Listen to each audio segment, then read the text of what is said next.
Hey everyone, I just got back home from teaching a class in Texas. If you can't tell by my overly obnoxiously sized hat that I'm never taking off.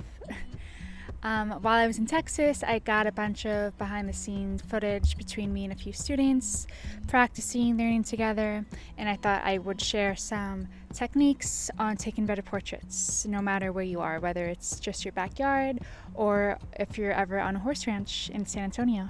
These tricks are for you. Alright, so in our first lesson, we kicked things off with some basics of portrait photography. A portrait is more than just a picture of somebody's face. A good portrait really shows who someone is. So not just what they look like, but more about showing off their personality or their style, even the mood. It can be serious, it can be silly, it can be completely posed from head to toe, or it can be more of a natural, candid type of shot. As long as it's focused on a person, then it's a portrait. Then we took all that knowledge out into the wilds, and by wilds I mean a literal horse ranch.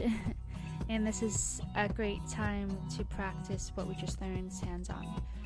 And right here I'm working one-on-one with a student who's using a real camera for her first time, which was so exciting to share. I lent her my Canon RP, which is a full-frame mirrorless camera.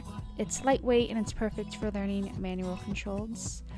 For their first assignment, I asked my students to create a Western portrait. So they had the whole afternoon on the ranch to explore and let their creative process unfolds. And I just walked around and I gave them some tips. The first tip I reminded them was let the landscape do some talking. So don't just zoom in on the person's face. Step back, include the wide open space, include the environment, whether it's a dusty road, whether it's leaning against a fence, or if it's a field with wild horses in the distance. This landscape really adds that extra character in the story, which makes a great portrait. This leads me to tip number 2, look for texture.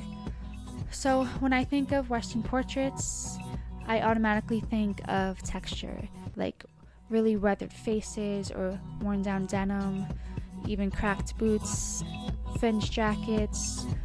All these little textures can really tell a story on its own. Like for example, we saw this huge bale of hay, so we had a student lean against it, which added a nice element of texture, and it just added depth and it made the photo more interesting. And this leads me to tip number 3. The sun is your best friend. This is my favorite thing to remind students. The sun is your best friend in photography. What I mean by this is we can use the sun at all times of the day. Even if it's cloudy out, that's nature's softbox. It gives off a warm, soft light, and it pretty much makes everything look amazing. Even midday sun can work if we know how to use the shadows or find some open shade. The key is learning how to see the light and knowing when to chase it. Alright, so this is my favorite part, checking out what my students came up with. Everyone really brought their own style to the assignment. Some went for some bold poses with dramatic lighting, while others captured quiet, more cinematic moments. Honestly, these felt like stills from an old Western. I was so proud. It was so cool to see how everyone differently came up with their idea for a Western portrait. So here's a little gallery of some of their final shots. They did such an awesome job out here on the ranch.